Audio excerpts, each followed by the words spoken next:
Let me warmly welcome you all to our inaugural Investors Forum. Much has been said about the investment opportunities in Africa generally and in Nigeria specifically.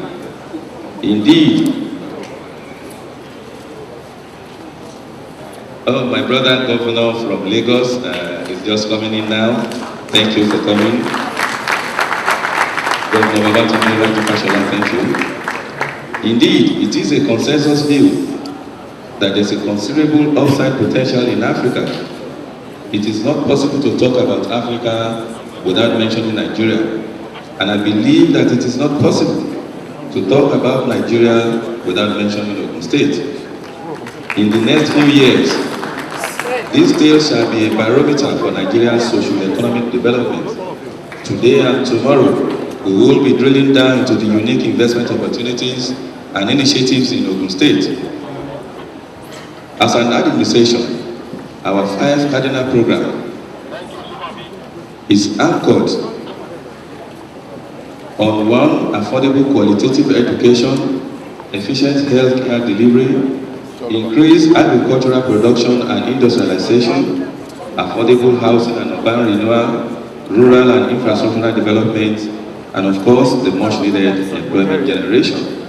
We believe that any discerning investor will recognize that these are the essential ingredients for successful and sustainable investment. Well-educated, healthy people who are adequately housed constitute a productive and contented workforce. Combine this with food security and availability of essential infrastructure, and you have the condition for long-term social economic development. Ogun State is a compelling investment destination in its own right. We have over 16,000 square kilometers of most ideal topography for agriculture and forestry to thrive. Indeed, Ogun State climate supports the growth of cash crop such as cocoa, coffee, cotton, cassava, cashew, oil palm, and rubber, to mention even just some few.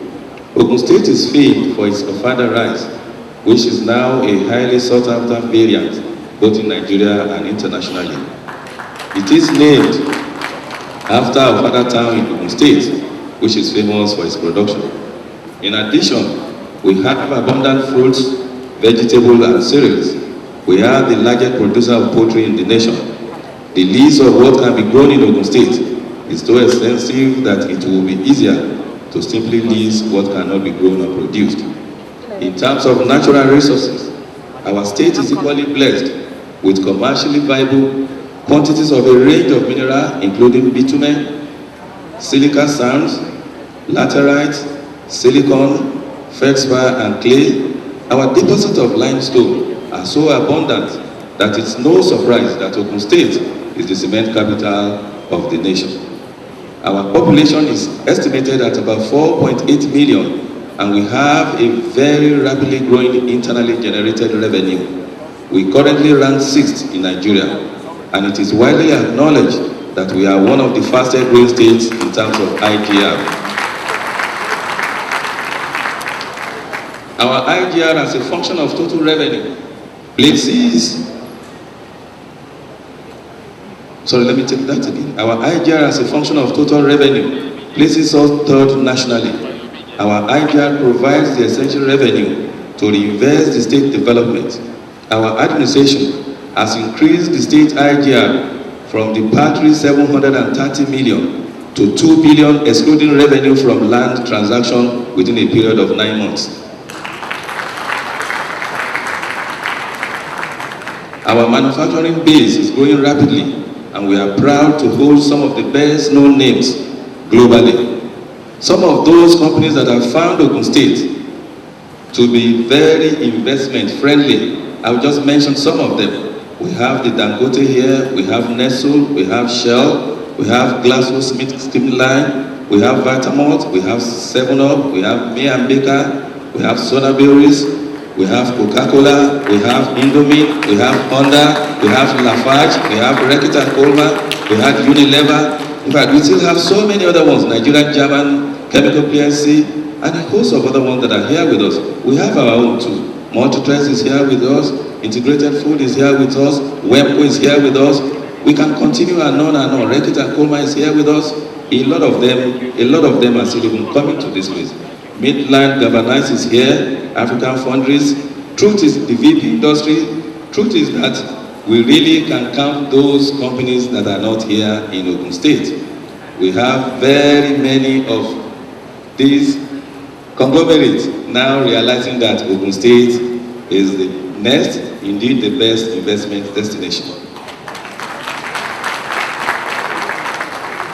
Without a doubt, if Ogun State were to be an island, it would be a compelling standalone investment choice.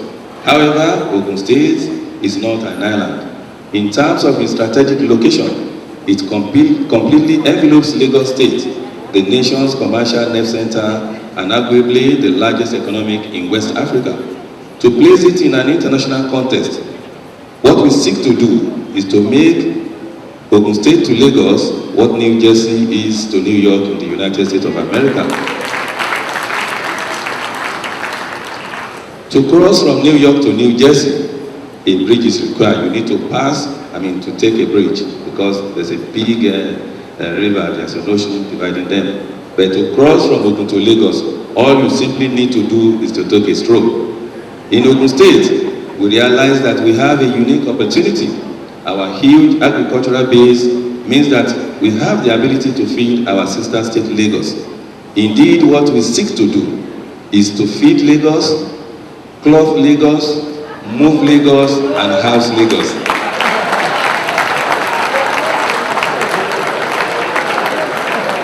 With our proximity, we are increasingly housing Lagos workers anyway, and we have a large and growing commuter community.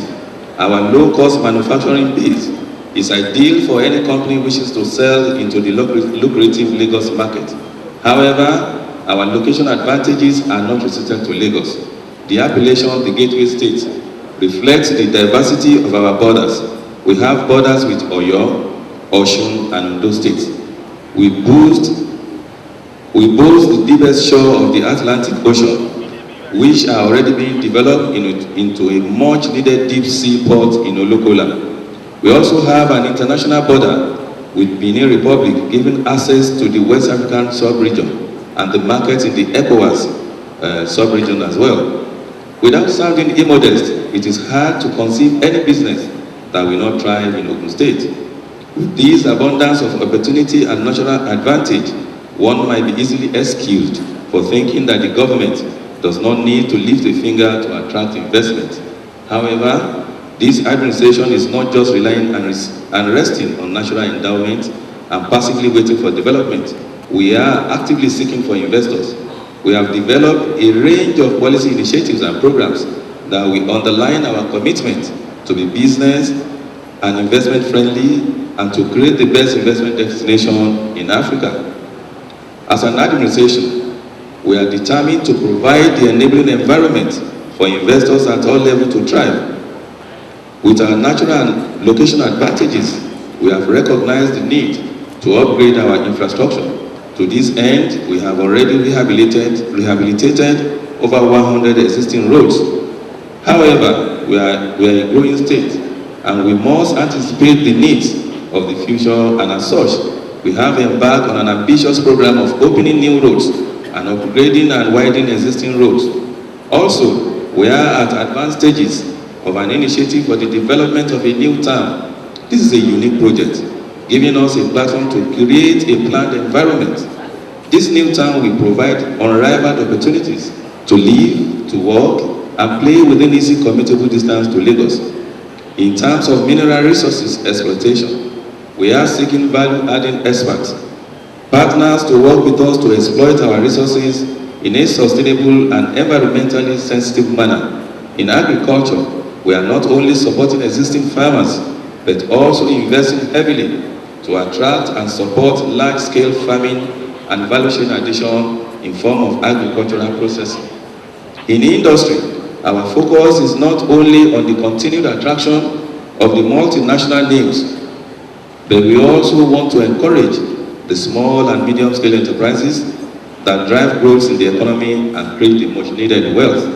We have free trade zone which provide various level of incentive to investors. We already partner with the Bank of Industry in a 1 billion program to provide support to businesses in the state. We have also developed a network of industrial parks and estates providing well-service dedicated environments for forward-looking enterprises. When we came to office in May 2011, May 29 to be precise, Ogun State has been ranked by the World Bank 36th out of the 36 states in terms of ease of doing business. It was an extremely sobering situation for what was then a new administration. I am particularly proud of the work that has been undertaken in industrial land allocation, processing of title documents, and other areas to ensure that we address all the issues raised in that report. Indeed, we treated the report as a roadmap and used it as a diagnostic tool to improve processes and reduce bureaucracy. One of the key attainments has been the development of the one-stop shop, which allows prospective investors to have a single point of contact when they are dealing with various ministries, departments, and agencies of the state. We have a growing number of satisfied investors who are already benefiting from this service, and we remain committed to continuous improvement in this area. A core issue in our investment policy is public-private partnership. We have identified these as an efficient mechanism for the delivery of infrastructure and essential services. PPP combines the best of the public and private sector with an emphasis on the value for money and delivering quality public services. It is clear that no government can provide all the needs of its people, and the need to partner with private sector is inevitable. In Ogun State, we are keen to partner with credible and well-intentioned investors who will create long-term benefits for themselves and for the goodwill of Ogun State. To have an effective PPP, however, there must be adequate legal and regulatory framework. There must be transparency in the process, and there must be equity in the deal structure. Again, we have worked hard to develop a PPP office, and we are working on an enabling law that will ensure that those who genuinely partner with us,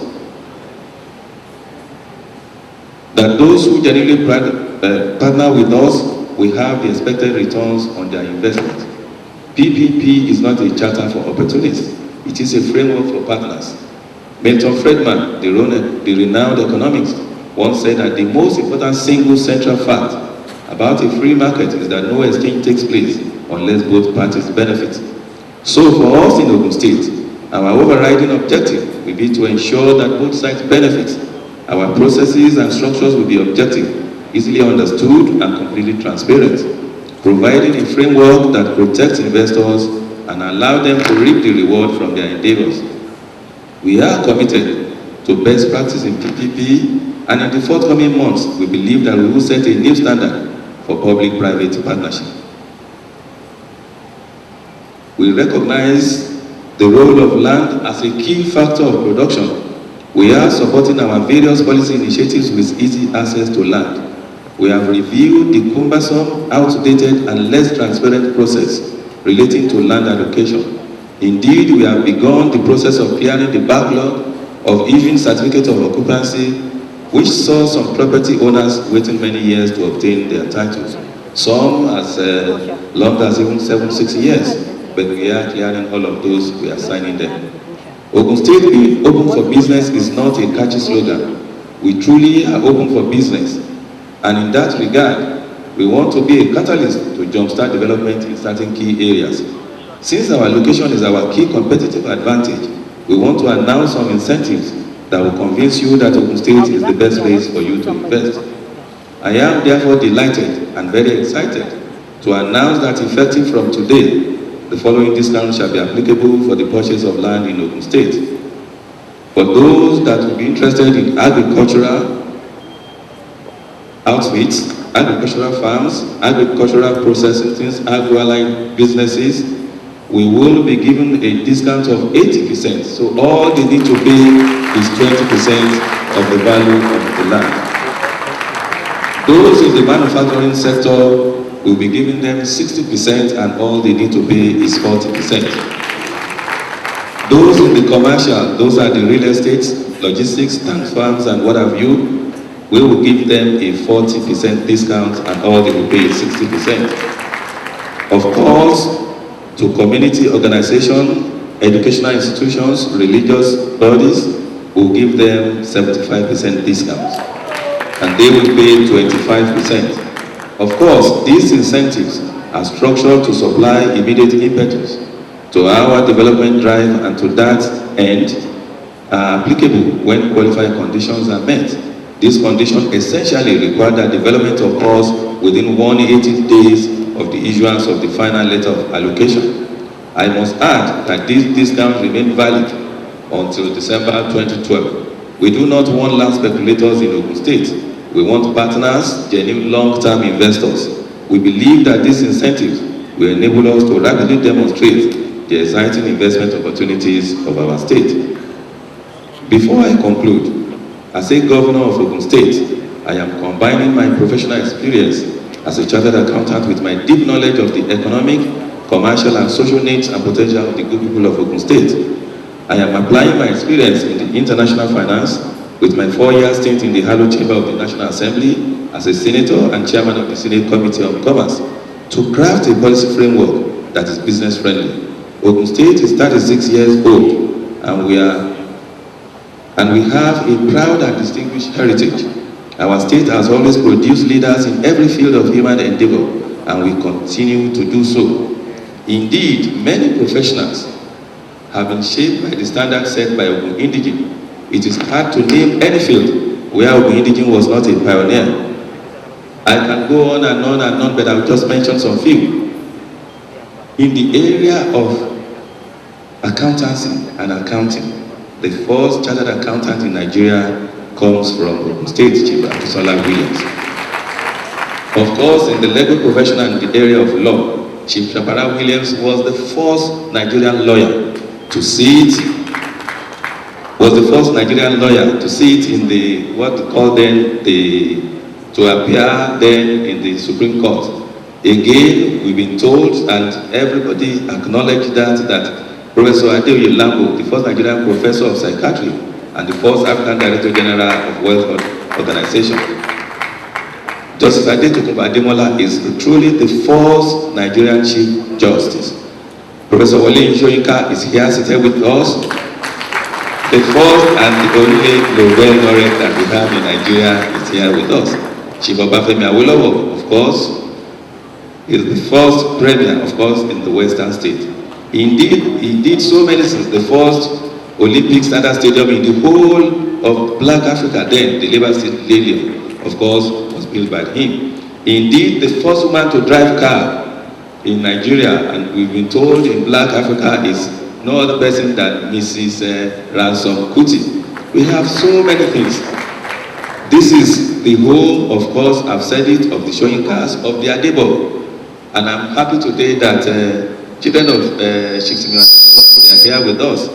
As the first head of service, I think the first permanent representative to the UN. A lot of force that we have. Fela Anikulapo Kuti, we know his prowess in music. A lot of them we can continue and continue and on like that. But let me continue with such a rich heritage. We are compelled to continue to define new standards.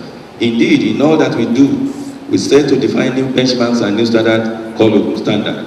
Because we cannot but do it. Because of those giants that have come before us, we have to get it right.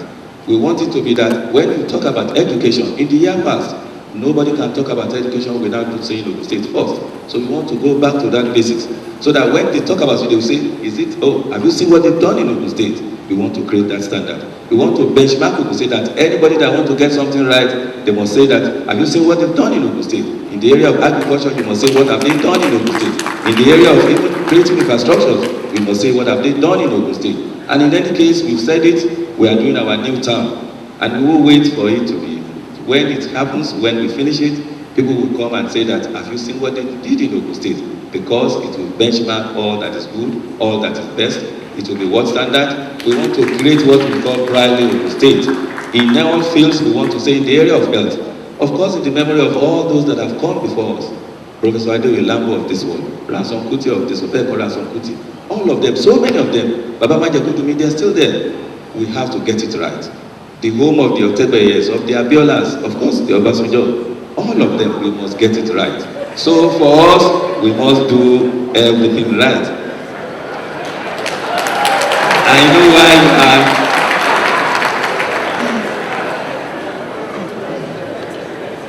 Well, we've said it that we are going to, well, you see, this is the home of so many giants. So we must mention all of them. So we are extending welcoming arms to well-meaning, credible investors who are seeking to be part of Ogun State. Not for a few months or years, but for many mutually beneficial and fulfilling years. We want partners who will join us as we execute our mission to rebuild this great state. I am convinced that today in Nigeria, indeed in West Africa, there's no better opportunities available for investment to realize their objectives in a sustainable manner than that presented by Ogun State. I recognize that business can only thrive in an environment of stability and predictability. Of course, to this end, we are not taking our security lightly. We know that nothing can be achieved in an environment that is insecure. And I'm sure with what we are doing, within the next maybe few days, because yes, we take advantage of all this our proximity to Lagos, but again, that too comes with some challenges. When they drive all these people from Lagos, all these people, they want to make Ogun State, and we don't want Ogun State to be what we call a comfort zone for all these criminals. So we are driving them away. So Ogun State is secure, really.